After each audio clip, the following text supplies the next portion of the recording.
Hello friend, আজকে জ্যৈষ্ঠ মাসের প্রথম মঙ্গলবার। ঘরের সমস্ত কাজকর্ম করে পরে রেডি হয়ে পরে চলে যাচ্ছি পুজো দিতে। আমাদের এখানে পুরোহিত মশাই এত বেশি সকালে তাড়া করে, সকাল 8টাতেই পুজোতে বসে যায়। এত সকালে কি কাজ হয় বলো? আর কিছু কিছু সময় দেখবে আমাদের মুখ থেকে এমন কথাই বার হয়ে যায় কি কিছু মানুষের চোখ থেকে জল এসে যায়। আর কিছু কিছু সময় এমন হয় কি মুখ থেকে এমনই কথা বার হয়ে যায় কি মানুষের হাসি আর দাঁড়ায় না। তো আজকে আমার সাথে সেরকম হয়েছে। এই দেখো, সোনা নিয়ে এসেছি মিষ্টি, আর এই যে কালো কালো মিষ্টিটা তোমরা দেখতে পাচ্ছ, এইটা হলো মিল্ক কেক। তো আমার কিছুতেই মনে পড়ছিল না কি এই মিষ্টিটার নাম কি, তা আমি বলে ফেলেছি মিনিকেট। তো সবাই এত হাসি, সবাইকার এত হাসি।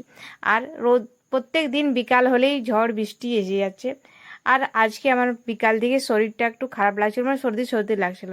আর এই সর্দি সর্দি ভাবটা হয়েছে আমার পুচু মা দিয়েছে ফোনেই, ও আমাকে ভাইরাস দিয়ে দিয়েছে। তা আশা করছি মিনি ব্লগ তোমাদের ভালো লেগেছে।